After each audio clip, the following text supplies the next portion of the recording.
Report. This is Jason J. Lewis, the voice of Superman on Justice League Action. This is Mark Waid, writer of Superman Birthright. And you're listening to The Krypton Report. And you're listening to Krypton Report. Up in the sky, look!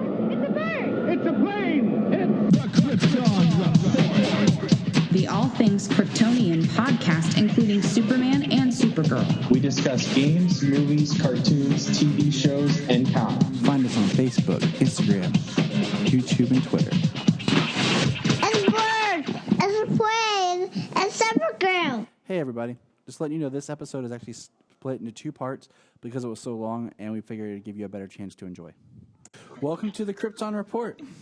It is myself, Tyler, the Superman of Blue. I am here with my esteemed colleague and man of many talents, James, the Superman of Red. Present and accounted for. And this is going to be a long haul, so we had to call in the Batman, Mr. Brian Peters. Hello, Brian. Hello, boys and girls. Hiya, boys and girls. Welcome to the neighborhood. Hey, all you cool cats and kittens. So, today, for like 2 years now, James and I have wanted to, maybe even longer, I don't know, do Justice League War as a review, and we just couldn't find the time on the schedule. And with the upcoming release of Justice League Dark Apokolips War, which is a mouthful to say, we have decided to look back. I think you said it wrong. It's Justice League Dark Apokolips War. What did I say? You said Justice League Dark Apokolips War. Justice League. Just War, the Dark. Justice League Dark Apokolips War. There you go. I think you put a pause. You put a pause between Justice League and Dark, so it sounded like the subtitle was Dark Apokolips War. Oh, that's the Dark Apocalypse, opposed to the bright Apocalypse War. Right. Maybe he's giving a William Shatner review. Oh, that would take Dark forever. Apocalypse But War. The rumor on the street is that Apokolips War is the culmination of all the continuity, interconnected animated film universe. We don't have confirmation, but I've read it a couple places, and it definitely feels like it's building up to be that type of event. So, what we've decided to do is we've gone back and watched all 14 films, with Apokolips War being technically number 15, which doesn't release. It hits digital on the 5th and physical on the 21st. So what we've done is we've reviewed these films, we've watched these films, and we're going to talk a little bit about them and how they play into the overall connective story. Now I'm going to give you guys a quick rundown if you're like, what films are we talking about? Well, here we go. Justice League Flashpoint. Justice League War. Well, technically it's Justice League the Flashpoint Paradox. Yes. Justice League War. Son of Batman. Justice League Thrones of Atlantis. Batman vs. Robin. Batman Bad Blood. Justice League vs. Teen Titans. Justice League Dark. Teen Titans The Judas Contract. Suicide Squad Hell to Pay. Death of Superman, Reign of the Supermen, Batman Hush, and Wonder Woman Bloodlines. All right. Now, fellas, some quick backstory before we get into this. Is that Justice League Flashpoint ties into this, and we won't spend a whole lot of time on that film because it really, much like the book, it's the last section of that film that really plays the most part, but the voice cast is completely different for Flashpoint, and we won't dig into it too much, but it's just something to be noted, because there's only like one character that matters, and we'll get there. But yeah, it's kind of like the end of the stuff that came before and the beginning of the new continuity, because the continuity basically was like using the New 52.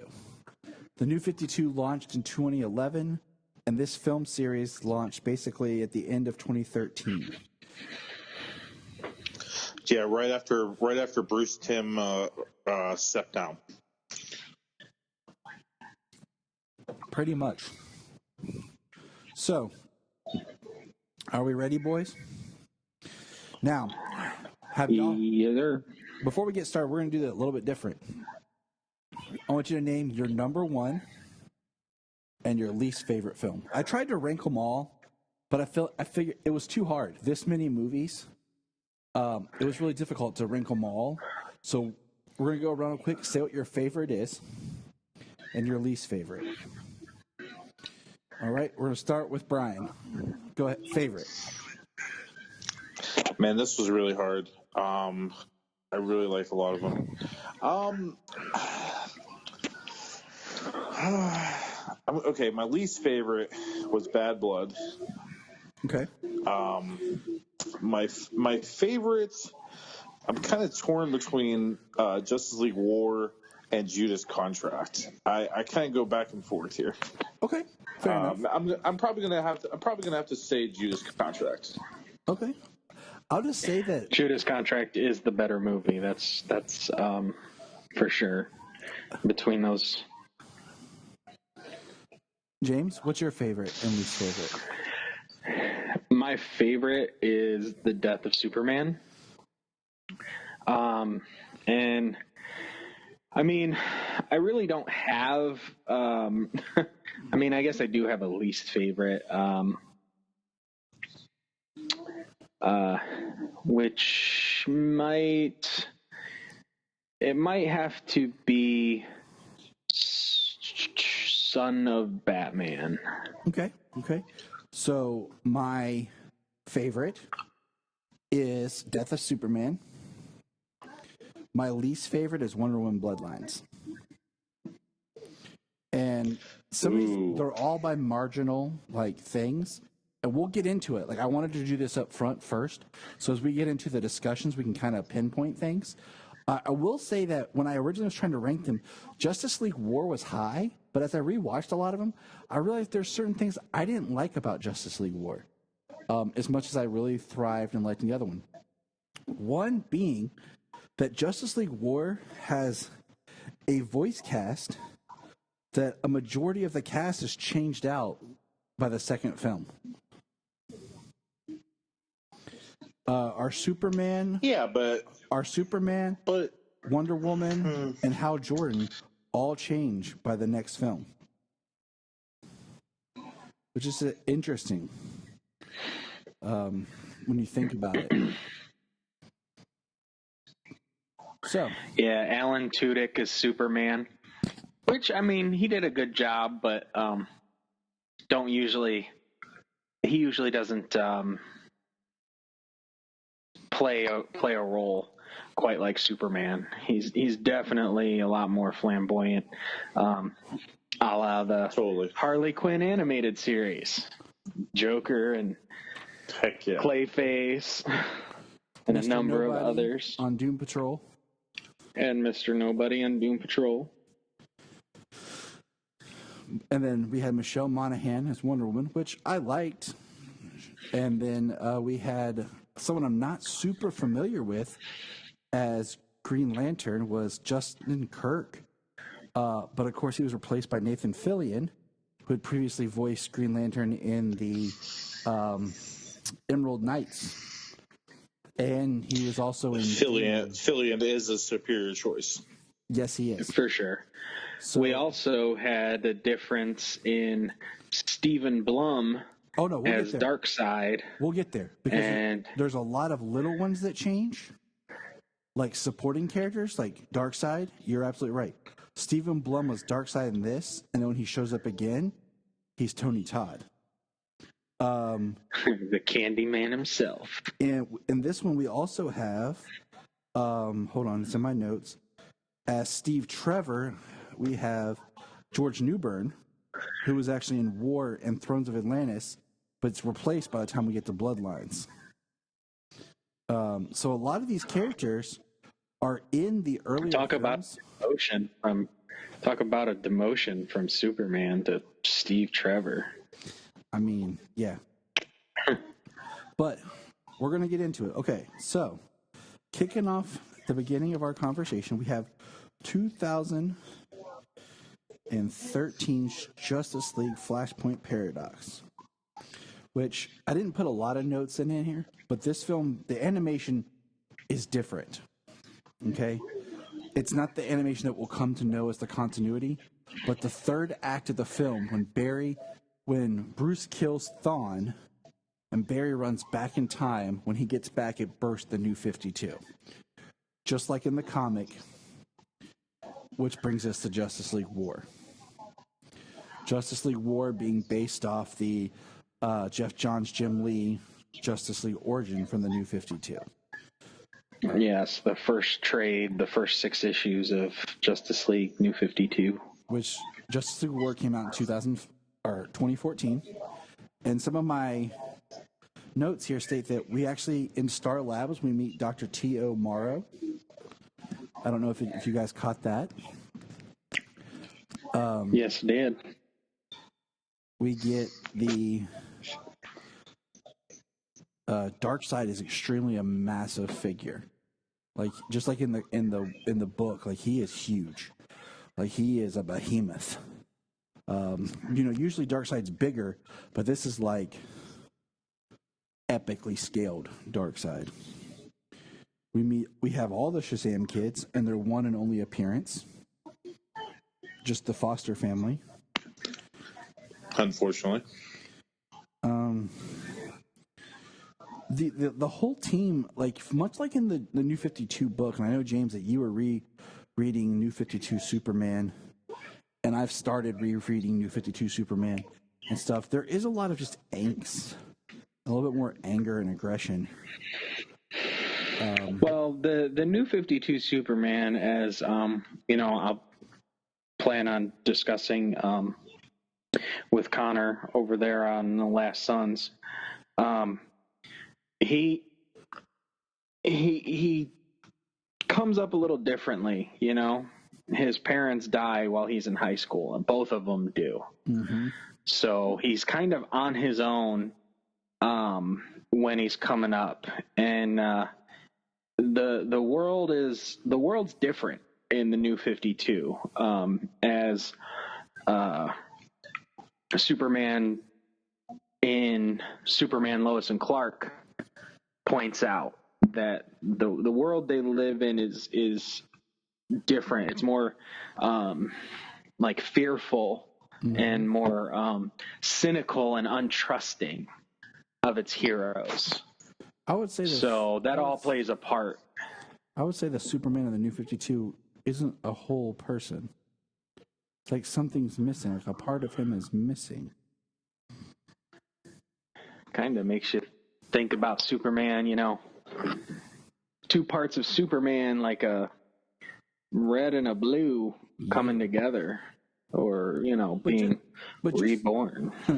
But just looking at it from the film point of view, all that is in this movie. It's a little bit more, I want to say, like, it is PG-13. I want to say, I have to look back at all of them, but this is when they're getting more into the PG-13 animated films. I'm trying to look real quick. No, the other ones were already PG-13, but this one just feels like it earns its PG-13. Because I'm looking at some of them here. Some of them were PG. Are we PG. Are we talking War, or are we talking Flashpoint Paradox at this point right now? We're in War. We've already left the Flashpoint Paradox. Okay, because we don't. Okay, we only touched on it. All right. So, there is a remark. This is where it gets confusing. Okay, now hold this in your mind. There is a line about 5 years stated in Justice League War. There is a reference to 5 years. Is there? And that's what I said. This is where it gets a little confusing. Well, because in the beginning of Justice League in the New 52, that takes place about 5 years after the emergence of like the superheroes. They kind of in the New 52, a lot of them kind of come out around the same time. Mm-hmm. The New 52, and the Justice League Origins actually takes place 5 years in it. So even though it's, it starts at 1 and it was at the same time at the beginning of everything else, it actually takes place in the future beyond all of them, at least for a time. Right. But I'm just saying, we're looking at the continuity of these films because they start with the idea of New 52, but then they start branching. Because then they start pulling in old stories. But that 5-year mark is important when we get to the last film in the series. Which I think is great. Well, yeah. Which I think is great, the way that they have pulled in these stories. They created a New 52 universe, but the universe encapsulates the entire history of DC. They're able to build on what they have, like at the beginning, like the New 52, but continue the stories and adapt them to fit their film universe. And I think they've done a wonderful job. I agree. Brian, what do you have to say about Justice League War? You're awfully quiet over there. Well, I mean, I like the whole Justice League coming together. I mean, I would have kind of rather had Aquaman included in this like he was in the comic. I thought Aquaman with the sharks and, the trident in the comic was pretty sweet. But I did enjoy having Shazam here. I think Shazam gets overlooked so much as a Justice League member and what he can do. And I think having the perspective of a child kind of learning from these heroes is pretty darn sweet. And it kind of makes me look forward to if they ever do another Justice League movie and having Zach Levi's Shazam and part of the team. But I did feel that Darkseid was way too massive. I thought that was pretty crazy.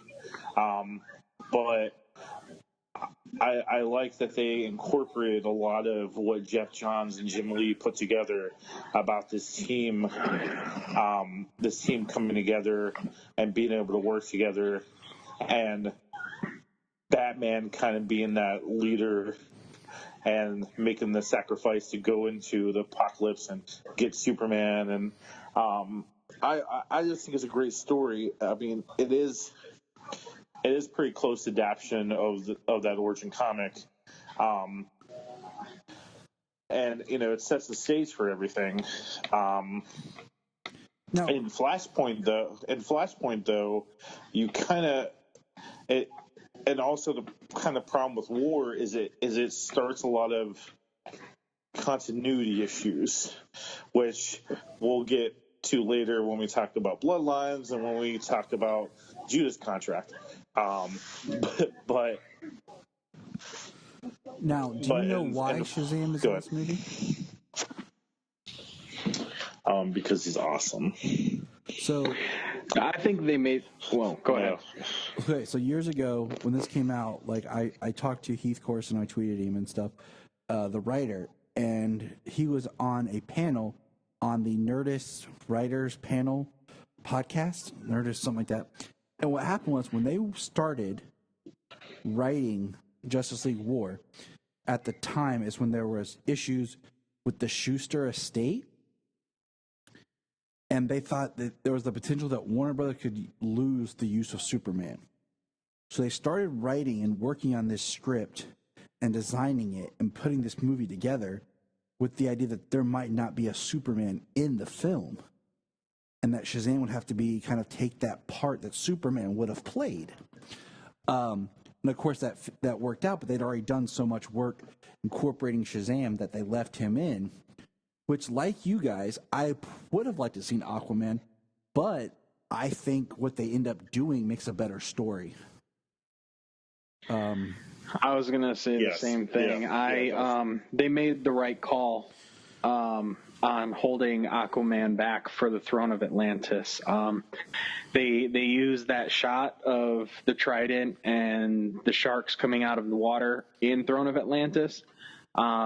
they made the right call on holding him until that movie because it is his story. Mm-hmm. So to give him that origin story in that film and not have him be a part of this, it's definitely the right call. Anything else? It would fit to build the universe. There's a lot of things that I liked about War. It's really close to the comic books. Green Lantern and Batman in Gotham. Batman stealing Hal Jordan's ring off of his hand. The battle between Superman and Green Lantern. The ice cream scene with Wonder Woman.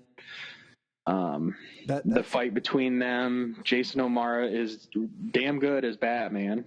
So the Wonder Woman ice cream as an animated, I think has just become a staple to the character. I was watching DC Superhero Girls with Sayla, and they played off that did they? scene. So yeah, I just feel like that's just a new, like that is now a Wonder Woman staple. Right. And they're used in the Wonder Woman film. Yes, they do. Shamar Moore is Cyborg. He's great. Yes, he is. Got a little DC pedigree with Birds of Prey, the television show. He's awesome as Cyborg. I love the way that Cyborg evolves in this. How he starts out huge and like very like Frankenstein-y, and like how the Prometheus, the Promethium nanites and stuff or whatever, they take the containment unit that he's in and like forge it and transform it into his cyborg body, and how he's huge and massive, and then throughout the film he evolves and he becomes more streamlined. And I love it. I mean, I like... So it's got one of my favorite scenes that I so wanted in the Justice League movie, where a big explosion happens and the Flash zips and hides behind Superman. I could have so seen freaking Ezra Miller do that to Henry Cavill. I wanted that. I expected that, honestly, and I didn't get it. There was a lot we didn't get, but still. So, I think, there's a lot of things they use from this film as they build the universe. I believe that I mentioned it, and I think that's how it was done, was Superman being captured by the parademons and being on Apokolips and being transformed or whatever, I think is how Darkseid created Doomsday for the death of Superman. Oh, boom. Nice. Exactly. So nice. I think that stems from this. That makes a lot of sense.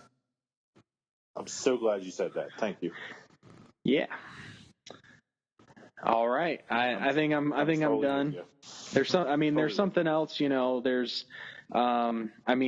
you get Batman stealing the ring in this from Hal Jordan.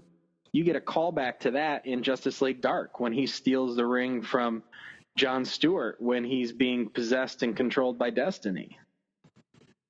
Yes, you do. Stops him from being able to use his ring by snatching it off his finger too. Batman is such a G. Such a gangster. All right, so there might be more stuff that comes up, but we'll keep moving on because we have a lot of things to touch on. Like I said, it's not a full-on review of every film. It's just kind of we're talking about the the universe as a whole. So the next film is 2014's Son of Batman, which is based off the Grant Morrison book Batman and Son. Now, I will say, what I find interesting is even though out of the continuity that Batman gets a quote-unquote solo movies, he never gets a solo movie. Like, when it's a Batman film, you always have Nightwing, and you'll have Robin or Nightwing and another member of the Bat family. Like, Batman never gets a straight-on solo adventure. And out of all these, the only one who gets a solo adventure is Wonder Woman. Interesting to think about. This film, Batman and Son, we meet... Son of Batman. Son of Batman. That's why I have you here, Thomas. That's why I have you here. I would say Batman and Son is the name of the book. We get a quick... Oh, I thought it was. I thought it was Justice League Dark of Batman. This is... War. Shut up, Brian. You forgot, in War, in Justice League War, we get a post-credit scene of Orm rising to sing all the dead fish and stating that the king is dead. So we get a post-credit scene with Orm in Justice League War, because in Son of Batman, there is no post-credit scene. No. But they have a really cool. They have a really cool little tease of the fight between Nightwing and Damian during the credit scene. Though you don't get to see that fight in the movie, but they give you a little bit of it during in flashes during the credits sequence. So in this film, we get to meet Talia, Ra's al Ghul, who gets killed. So there's a main Batman villain dead. Talia, we get Killer Croc, Man-Bat, we get a Joker tease and a Two-Face tease. We meet Gordon, and Deathstroke is the main villain of this film. We also, this is where we get to meet Damian. And I'll say that Damian has probably one of the best arcs, and probably the strongest arc, even out of all the continuity films. Oh, holy crap! I'm on the Wikipedia page. So I'm on the Wikipedia page, and I didn't realize it was Thomas Ellis Gibson is the voice of Deathstroke in this, and that's the dude from Dharma and Greg and Criminal Minds. Yes. Like, I had no idea. I was like, I knew his voice sounded familiar, but that's not a voice he ever uses either. No, it still blows my mind. In live action. Every time I look at that's him, because later when Deathstroke reappears, he's voiced by Miguel Ferrer. So much better. I like Thomas Gibson, but Miguel Ferrer did it so much better. Which Miguel Ferrer has DC pedigree, being the voice of Aquaman in the one episode Aquaman appears in Superman the Animated Series. And he was the villain. And he's Vandal. He's Vandal Savage in Young Justice. He's Vandal Savage in Young Justice. He's also the villain in the unaired Justice League pilot from the late 90s. Oh, really? And here's a side note about him that blew my mind. I don't know if either of you guys are like, I love old movies. And one of my favorite movies at Christmas is White Christmas. Okay? And if anyone's familiar with that film, it has Rosemary Clooney in it. Rosemary Clooney, of course, is the aunt to George Clooney. But Miguel Ferrer is Rosemary Clooney's son. And that, like, blew my mind. Like, I was like, whoa. I did not know that. I was like, oh my gosh. I stumbled upon that this year, and I was like, oh my gosh. It kind of just like... And we'd also like to extend our condolences because Miguel Ferrer just recently passed in the past couple of years. So... Yeah. Rest in peace. We got Sean Mayer as Nightwing in this, Firefly and Serenity. He also was on the Arrowverse. He was on the Arrow show as who was he? Squad episode. Yeah. But he wasn't anyone really important. Yeah. Like one of those like we got beats. Yeah. God, I now it's bugging me who he played. Marina Baccarin is Talia al Ghul from Firefly, and later was in also from Firefly. Would be in Gotham and Deadpool and Leslie Tompkins, which still makes no sense. Right. But so Damian has basically a 5-film arc, if you think about it. And that means he has more of a story arc than anybody else in these continuity films. Just think about that. And it's the same kid who's played him the entire time. I wonder if he's actually playing him in Apokolips War as well. I'm pretty sure he is. Stuart Allen. I'm pretty sure he is. Because I'll take the voice aging up. Just keep the same actor. Right. He's the reason on it. I mean, his Damian is the reason that this is probably my least favorite film. Just because I want to choke the hell out of that little kid. Yes. Like, he is so insufferable, such a spoiled little brat. And, you know, it carries through Son of Batman, Batman versus Robin, and it's let up actually a little bit in Bad Blood, but then it's right back again in Justice League versus Teen Titans. But his Damian is why I like Damian, like because. I mean, I think he's great as him, because he's such an insufferable little bastard. Yes. When you see the arc, that's why I love him. Now, one of the biggest things I want to point out about this film is we meet Talia in this movie, and she's completely different the next time we meet her. And what I have in my notes is Talia gets shot and pretty much almost dies and goes into the Lazarus pit. So when she returns next from the Lazarus pit, I was trying to figure out, why is she basically evil when she comes back? I'm saying because of the Lazarus pit. Because of the Lazarus pit, dude. It drives people insane. Yeah. And I do want to point out Batman's costume in this film is a little bit more blue. It's a little bit more blue than it is the black and the gray that we had in War. So you speaking of Talia and Batman, it's very interesting how, because from my understanding, the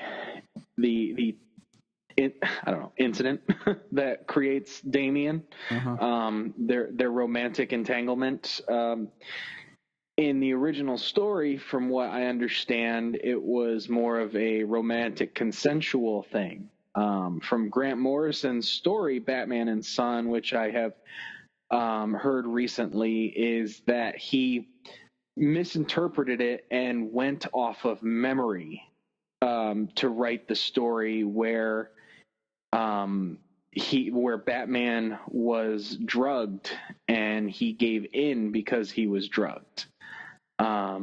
I like in this movie where they actually combine the two, where Batman has love for Talia, but she also influenced him, like drugged him and influenced him to have their entanglement.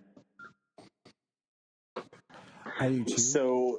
So post-crisis, there is a story kind of right around when Jason Todd is about to come in. It's called Birth of the Demon.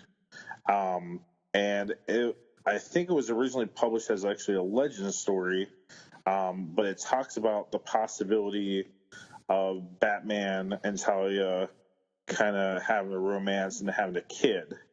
But it wasn't considered originally as canon, if I remember right. It was called Birth of the Demon. And then eventually Grant Morrison goes back to that story when he does his Batman and Son arc, and he's like, you know what? We're just going to give Batman a kid. And he pulls that story from the mid-'80s, and then he just works off of it. Mm-hmm. And builds off of it, and their love, and Ra's al Ghul's wants of Batman to replace him and be a successor, and his respect for Batman, and that's why he calls him detective, and yada yada. That's kind of where Batman and Son came from, borrowing off that story called Birth of the Demon. You know, and Grant Morrison, one of the writers, who basically says everything counts, everything matters. And tries to make everything work. The dude is like too and that's smart. why he's so good. his stuff is like stuff you read and then you have to reread it at least twice, I think, to get everything, because sometimes it's just so big. Yeah, and the threads they're not straight. They're intertwined and they go back and forth. They go backward and forward. So, like his stories aren't linear all the time either. This is true. Look at his run on Action in the New 52. Which I'm currently... I was reading it issue to issue, back to back, and I was still like, what the heck is going on here?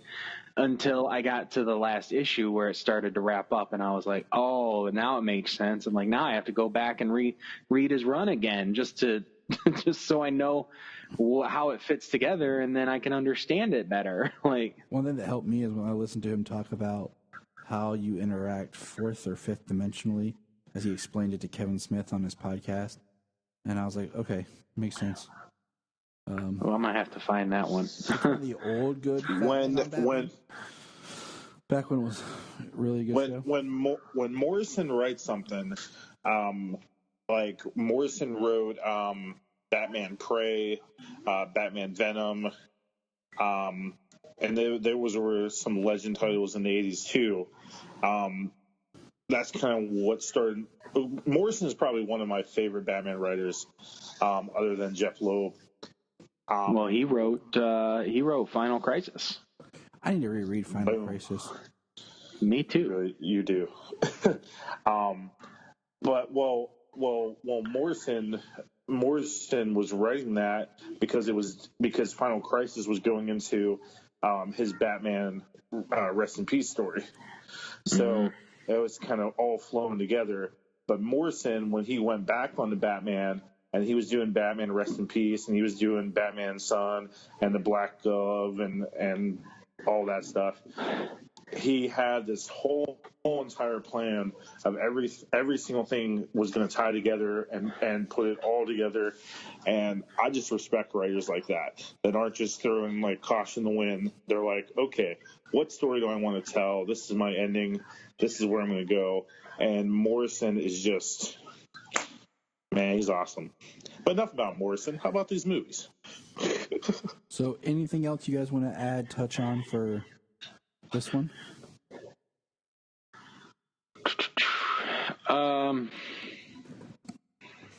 I don't think so, because I think it's.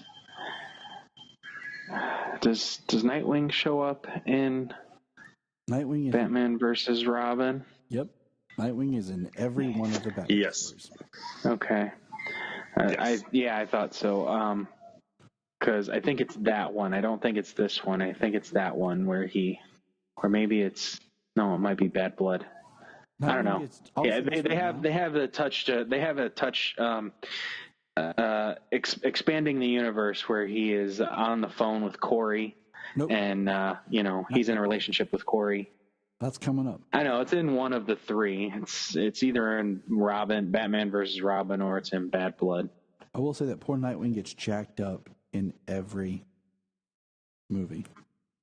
Like, he gets like beat up in every movie. So, like I said, no post-credit scene for this one. And our next film is 2015's Justice League Thrones of Atlantis. This film combines elements from the New 52 first volume of Aquaman and heavily from the third volume of the Justice League of the New 52, which is entitled Thrones of Atlantis. This is our origin film, really, for Aquaman, and it's very Aquaman-centered, which is great. This is where we get, what we were talking about, this is where Jerry O'Connell comes in as Superman, and Nathan Fillion shows up as Green Lantern, and we get Rosario Dawson as Wonder Woman. Which she's done better. She did better than Michelle Monaghan. I think I don't know. Michelle Monaghan, I think she was given a a bit of a wrong direction when it came to her acting. She she's just so like over the top and I don't know. I don't want to say Shakespearean, but no, I totally get it. I know exactly what you're trying to say. Yeah, just like she comes from an old movie about ancient Greece or something. Just some kind of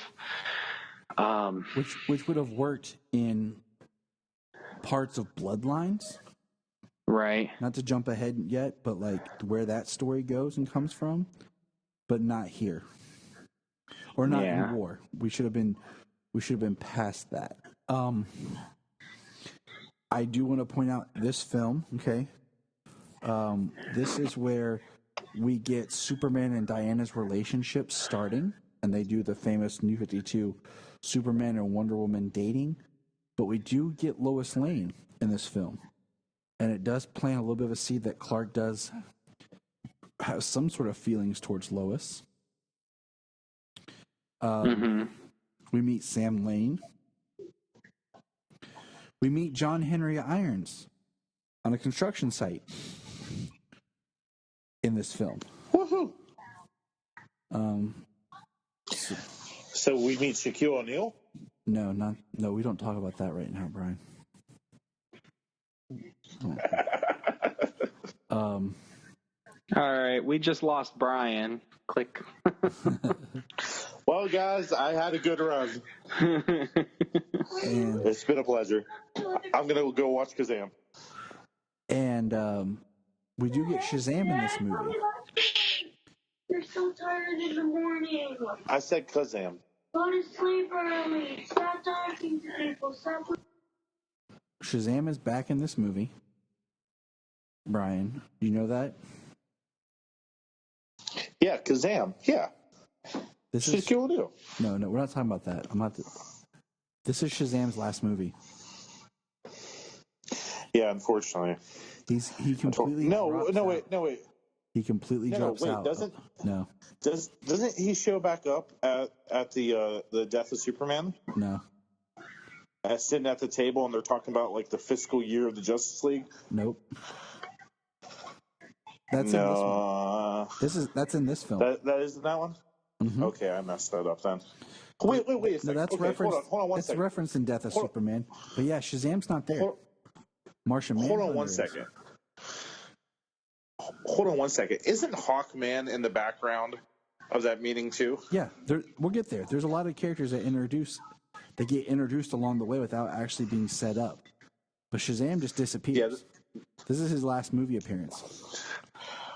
And I haven't found anything that states that they were prepping him for his own movie or anything like that. He just doesn't show up again. Doesn't Hal Jordan disappear after this movie for a while? For a little bit. As well, with no explanation? But except for the fact that there's a different Green Lantern there. That's it. So from between Justice League Throne of Atlantis, the next time we see Green Lantern, it's John Stewart in Justice League Dark. Yep. So Shazam definitely gets shortchanged from the whole series. And then Hal is back in Death of Superman. Okay. And then, like I said, the John Henry Irons, his story in Thrones of Atlantis does match what he says later when he's introduced as a full character. Because I looked for that little bit of connective tissue to make sure that it lined up correctly. And then Thrones of Atlantis also has a post-credit scene where Orm is in jail and Lex shows up. Yes. To we gotta talk about that. To recruit Orm for the Legion of Doom, but Orm never shows up again. Yeah, which we didn't bring up. But the Legion of Doom does. Harry Lennox is Black Manta in this movie, and Sam Witwer, Agent Liberty, is Ocean Master. He's not just Agent Liberty, James. He is not just Agent. Yes, he is Doomsday. He is Davis Bloom. He is Agent Liberty. He is Aiden from. He is Darth Maul. He's Darth Maul. He's a great actor. He's also Vader's apprentice. Star Killer. Yeah. But the one thing about this, like, okay, if we look at Aquaman the film, Orm is an interesting villain in that film because he's not completely a villain. He's a villain with misguidedness, but this Orm in this movie is completely evil. This dude, he uses the evil. Yeah, he uses the fact that his father died to push his agenda of destroying the surface world. Just because he's evil, he just wants to destroy them. He kills his mother in this movie, runs her through, kills his mother in this movie, and it was an alien invasion on the planet that did it. It had nothing to do with a surface war, except for the fact that surface heroes were involved. Like the war would have decimated Atlantis along with the entire planet. Mm-hmm. So it literally had nothing to do with surface dwellers fighting wars against each other and Atlantis being collateral damage. Atlantis was indirectly targeted just being on Earth in the invasion. He just used it as a way to get what he wanted. Because that's what villains do, buddy. Yup. Until they're beheaded by Lady Shiva. Sorry. Dude, spoilers for Young Justice. That was one of my favorite. I had to watch that 3 times. But we're going to bring up Young Justice later. Because I'll just bring it up now. You brought it up. I'll mention it. And I have a section here in my notes just called Overarching Universe Notes. The animation style slowly starts to change in these films. We see a little bit of a shift here and there as they go compared to what it started out with Justice League War. Even though they're continuity and it's the same, there are little shifts. You see it with Superman, especially when we get to Death of Superman.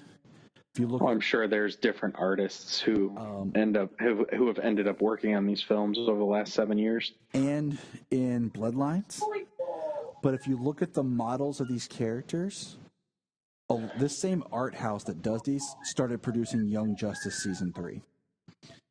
Oh, nice. So if you watch Young Justice Season 3 and look like Batwoman's appearance, Batman's appearance, and some of the other characters, it's the same base models and art for these films. So it gets a little blurry at times. Because the art starts to kind of reflect. If you watch Young Justice Season 3 and then go back and look at Season 1, you can see difference in the art. Mm-hmm. In the Young Justice world, it seems more like Batman Under the Red Hood fits into the Young Justice world in Season 1, I would the rest say yes. of these. By Season 3, it's different. But in Season 1 of Young Justice, I would agree with you. Not just because Bruce Greenwood is Batman, who is my second favorite Batman voice, but that's a whole nother conversation. I also want to point out, though, out of these total 15 films, 12 of these 15 films is scored by Frederick Wiedemann. So there is musical connections throughout these films because we have the same composer working on them. But is there anything else you'd like to add about Thrones of Atlantis? I mean, this really is an Aquaman-centered film that, like you said, we meet Black Manta, we meet Orm, we meet the Trench, we get Professor Shin. Black Manta is short-lived in this one. He hasn't returned yet that I'm aware of. He has not? Because one other time, I think. Hold on, I think I got it in my notes. Because he wasn't with the Legion of Doom. Because he got ate by a shark. He pops up and is referenced in Hell to Pay. He's like he pops up? Yeah, because he's voiced by Dave. Feeney in Suicide Squad Hell to Pay. It's a very small part. Okay. He must have escaped that. Correct. Right. He must have escaped that shark's belly. All right. So we're going to move on to 2015's Batman versus Robin. Now, this film, the first time I watched it, I didn't like it. It is a good one. First time I watched it, I didn't like it.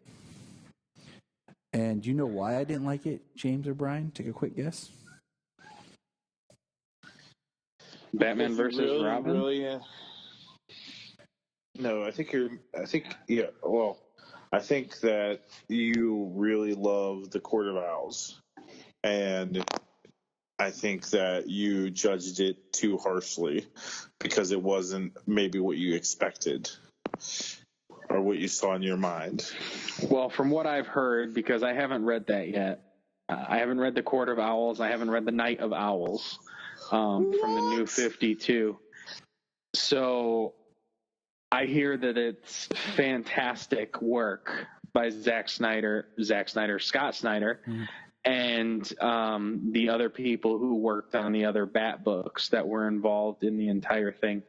And I have not read it yet. So my introduction to the Court of Owls was this movie, and I thought they were pretty cool. I thought the talent was pretty awesome. And Brian, you're absolutely right. Because if you read the New 52, the first I know two you, volumes, buddy. I know you. Read the first 2 volumes of Batman and the first 2 volumes of Nightwing. You have to have both to really get the full scope of the Court of Owls. And the whole Nightwing story that made the Court of Owls even more powerful is completely absent. Like, I like the idea of this film. Like, I like the story of Talon pulling Robin. I like that. I'm okay with that. But I think that was their loose connection to what they had with the Nightwing part of the story. Because I did read a handful of issues from the beginning of New 52 from Nightwing a while back before DC Universe and everything like that. So I was getting into that part, and I was reading that side of the story, and that was pretty awesome.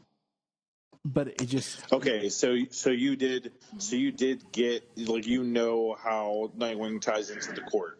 Like, you know that much, at least. Yeah, I read, like, the first, 7 or 8 issues of New 52 Nightwing. Okay, and so that's... Tyler and I have talked about this a good bit, because Nightwing should have been more of a part of this story than Damian, and that's kind of what disappointed us totally. Absolutely. I agree, because that part of the story, those books were really good from Nightwing. I feel like the Batman versus Robin story is great, but maybe instead of using the Talon, they could have done another character. And I just feel like the court deserved a better film. Now, upon years of pulling myself out and just watching it as a film, it is a really good movie. You know, just watching it as Damian's arc and a pivotal point in his story, to where at the end of this film, Damian decides to go off to the Himalayas, and Bruce has to, have this moment with his son, and just where that puts him, it's good. Like, Batman and Damian struggle, like at the beginning where Dollmaker kills, or Talon kills Dollmaker, which Dollmaker was creepy as can be. Voiced by Weird Al Yankovic, apparently. Yes. And then I did put in this one, James, like you and I were talking, I did make a note that this one did have a new Batmobile. It did, which, so Son of Batman had a Batmobile. This one had a different Batmobile. And then when we go to Bad Blood, it's back to the original Batmobile. And when you go to Justice League Dark, it is the same Batmobile. So this is the only film with a different Batmobile. Also, in this movie, there's a Batwoman tease that I didn't pick up until I watched it this time. When Bruce is having the vision of Damian being, like, taking over, and, like, the whole, psychotropic dream thing that he has about Damian killing him, like, burning the city. When you look around, all the Batman allies are dead. Batwoman is there, and the bodies. So that is. Oh, I didn't catch that. The Court of Owls.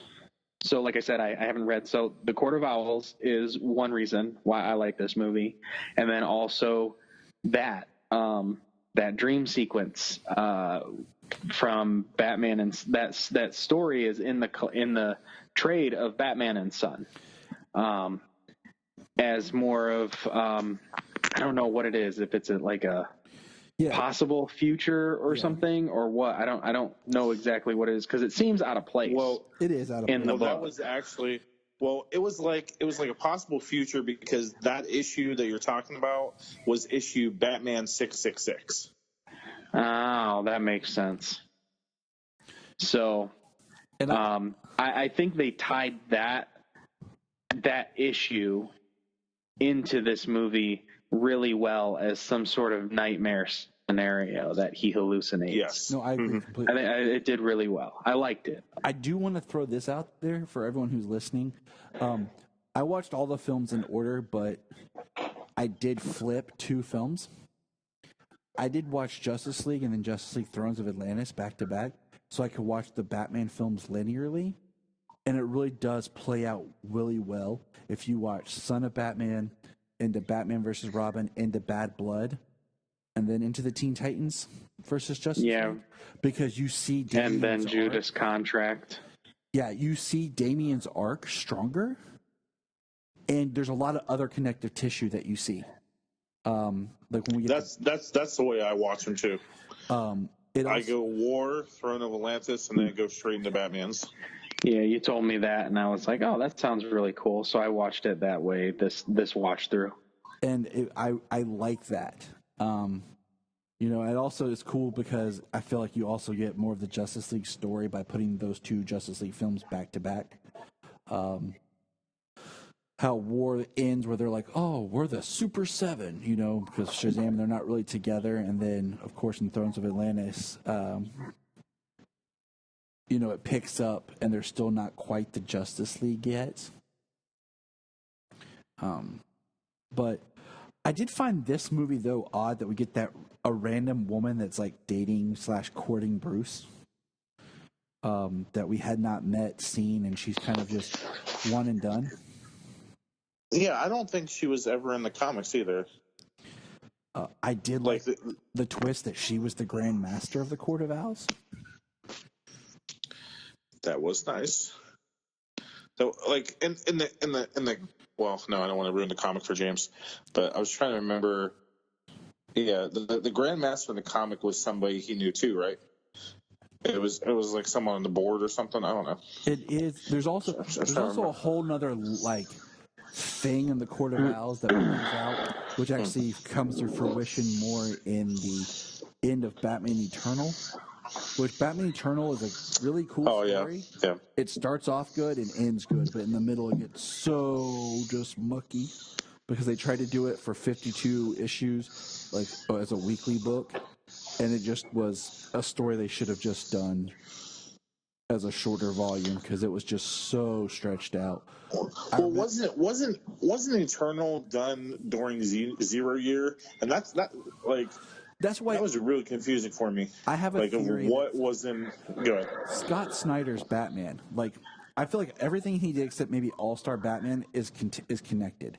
Like, I feel like he had these ideas for the Court of Owls, the Death of the Family, 0 Year, Eternal, and then Metal, and then where he is now with like Dark Metal and all that stuff.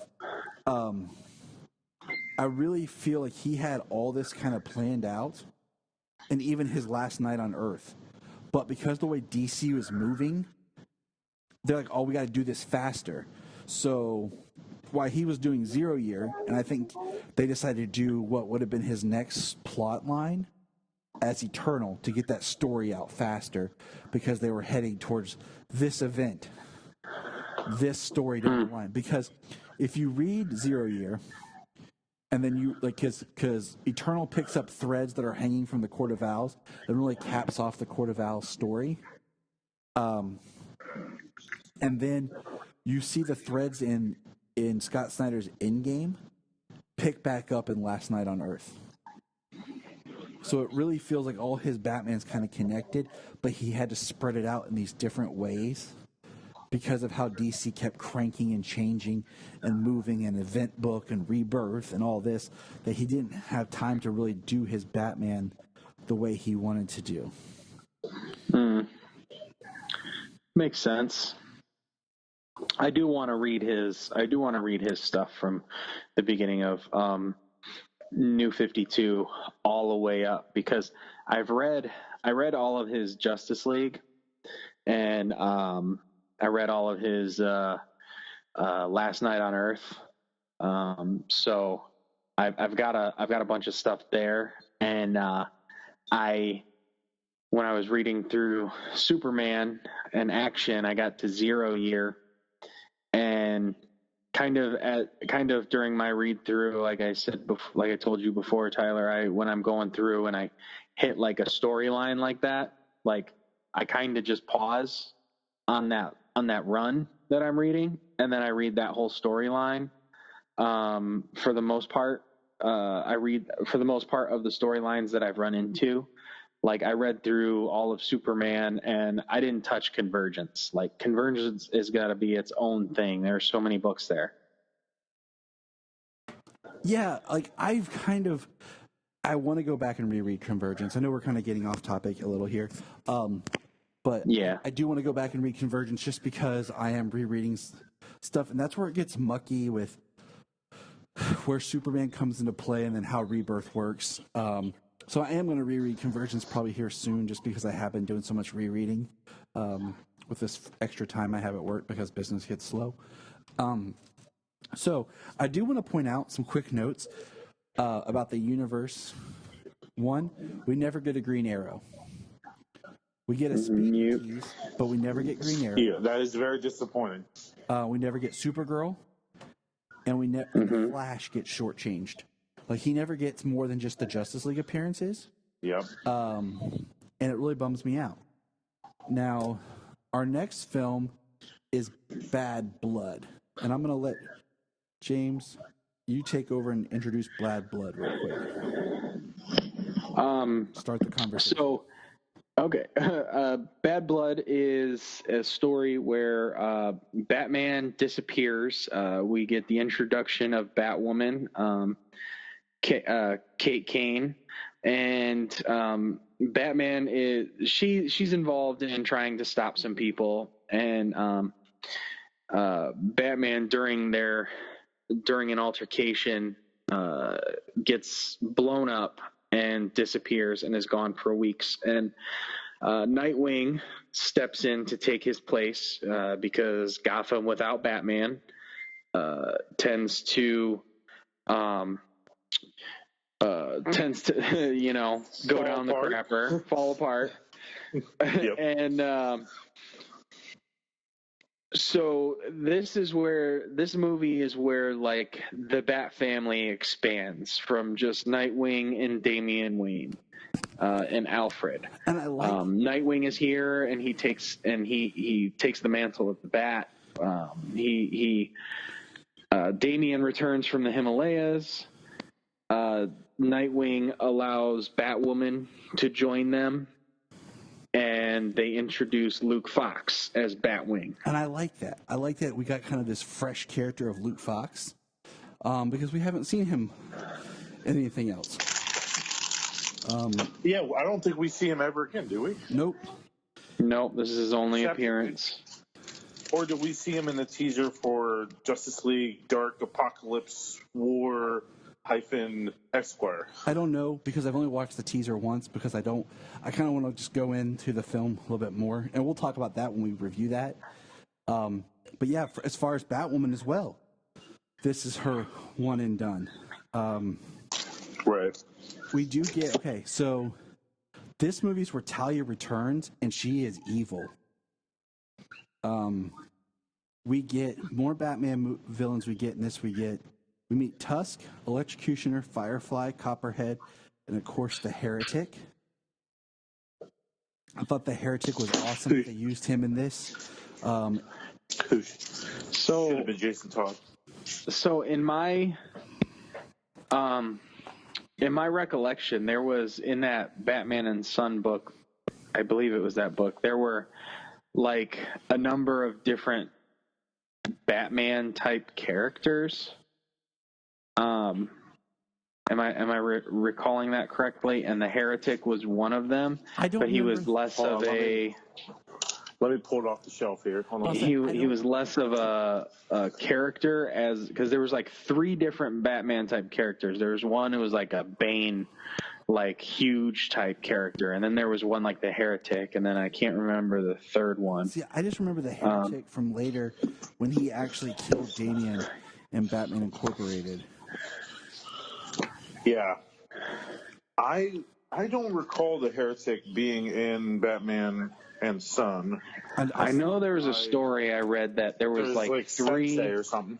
There is a Bane. No, I know what you're talking about. Like, I got the book out. There is like a Bane type looking Batman-esque character in later in one of the books that's attached here, but I don't know if it's I can't.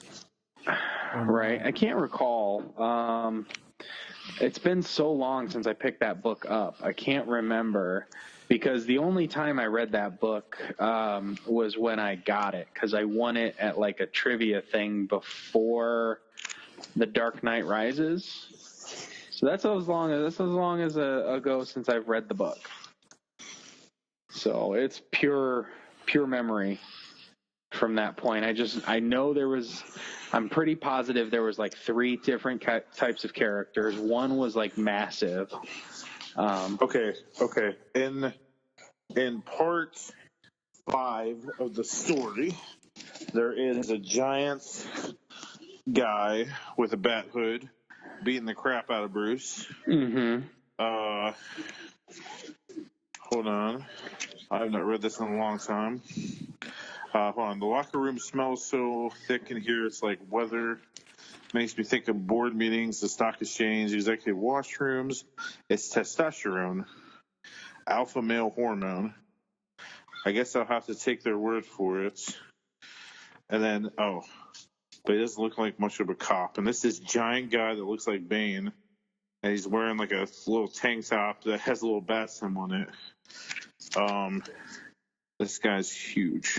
Yeah, and I don't see his name actually being used. And maybe it is like a... No, I don't recall names of these characters. Maybe it is like a pre-Heretic.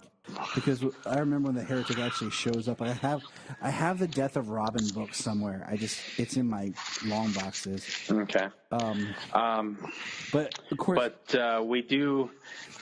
I couldn't place the voice for the longest, but we got Ernie Hudson as Lucius Fox, which is awesome. My favorite Ghostbusters. Yeah. Yes.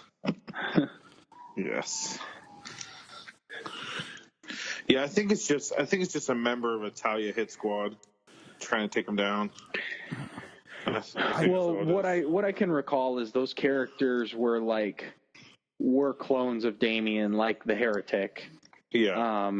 Is those characters were, force-grown clones of Damien, and they were just used to go after Bruce. That was about it. That's about all I can recall. Yeah, you're right. Once again, Nightwing gets beat up in this movie. Talia is left for dead. We think she dies. It's kind of one of those explodes over this ocean. The Mad Hatter is dead. Rightfully so, though. Batman beats the crap out of Nightwing. Yes. The Heretic is dead. The Mad Hatter is dead. The Penguin is teased. We do get Black Mask. In this film. Which actually, in this we get a version of the accident that forces his face to be scarred, because he actually has just the black mask on in this movie, and what happens with Robin? He does something and he causes the weapon to backfire and like incinerate the mask around Black Mask's head. Isn't this also the one where we get a Meso? Or was that in Batman vs. No, that was in this one, right? A Meso? Yeah, which one was that in? Am I writing it wrong? Under the Red Hood? No, I thought. Okay, you're right. It wasn't under the Red Hood. It's a Red Hood.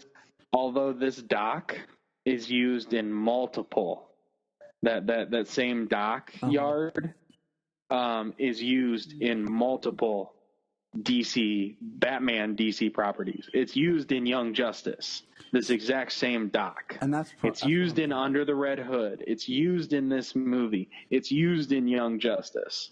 See, I put here that there's a line of dialogue in this that says Chucky's soul, a member of Black Mask's gang. And the only time I've ever heard Chucky's soul was in Mask of the Phantasm. I thought that was a cool nod. Like I said, Talia is Angel evil of Death awaits. in this. We do get a stinger at the end where Batgirl shows up. This is Batgirl's kind of tease and appearance. I do kind of wish it had been Red Hood that showed up at the end of this film as a tease, instead of it being the stinger being Batgirl.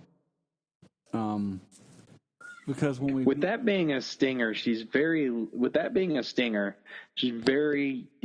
very little in the universe moving forward because she's only shows up as a cameo in Hush. Yes. She was one of those characters that I expected something more from, because they also, they've done retconning in the comics that her quote unquote Burnside Batgirl outfit was her first original Batgirl outfit.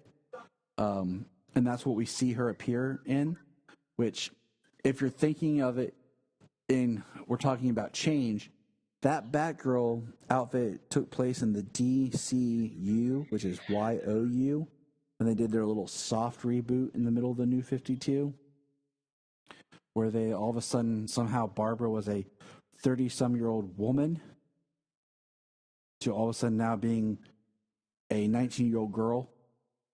It was supposed to be the same character. If you read the New 52 Batgirl books, it's all post-Oracle. Then all of a sudden, when we get to the Burnside stuff, it's like a completely different Batgirl. And there was nothing good that came from the DCU.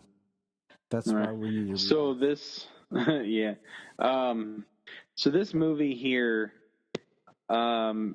makes me want to. What is it? Is it Morrison, Batman and Robin? Is that who it is? I'm not sure. Yes. Where Nightwing is Batman and Damian is Robin. It is Morrison's Batman and Robin. I actually reread a good chunk of that recently when I went on my Red Hood kick and read all of the major Red Hood story arcs. Because I heard that was really good. I want to read that too. It is really good. The whole run is really good. This film, if you're looking at comic book inspiration, comes from that Morrison arc and also the Battle for the Cowl, because there's elements from that. Another character that never appears in the universe is Huntress. As we were discussing characters that never came to fruition, we never got a Huntress appear. Now, this movie is more Batwoman's vehicle. I am not a fan of this movie's title. I kind of get where it's coming from, but I don't like it. Any other comments on? No, that's about all I got on Bad Blood, I think. Yeah. All right. So we're moving on. We're now at 2016's Justice League versus the Teen Titans. This film opens where the Justice League is battling the Legion of Doom. So we have Lex in the Lex suit. We have Solomon Grundy. With no Ocean Master. Cheetah, no Ocean Master, Toy Master, and Weather Wizard. So I was thinking, because it'd been a while since I had watched this movie, I forgot that it opened with the battle against the Legion of Doom and that Lex Luthor was a part of it. And now, after I watched it, as soon as it came on and Lex was there, I was like, oh, that's why he's under house arrest in the Death of Superman. Right. And yes. Yes, exactly. Also, like you said earlier, James, in the last film in Bad Blood is when we have a conversation with Nightwing talking to Corey. over the phone. And he's talking to Corey, and he says, "I have to go, family emergency." So she is teased in that film. And then we meet Corey in Justice League versus Teen Titans. This one is... We also get the Atomic Skull, as far as villains go. Let's see. Trigon being the overarching villain of this film. I actually really like is Brother Blood in this one? No, he's in Judas. Brother Blood comes in Judas. Yes, right. Yeah, he's in Judas Contract. Of the two films with the Teen Titans, they are both really good. I do like this. I do like this one. I think their Raven storyline is good. Really like good, I said, Damian Wayne's little bastard personality is in full effect again here. But it does him good to be. This is where he gets put in his place. Yes, he does get put in his place, and I like that Blue Beetle does it. The Scarab, because Damian thinks he's big and bad. Like he thinks that he is a living weapon and he can't be stopped.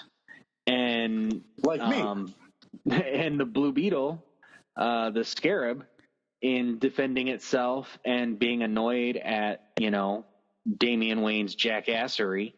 He blasts him and nearly kills him, and it puts him in his place. And it's Raven serves him right. And this is like I said, when you watch in line and you see Damian's arc, this is probably the most pivotal film.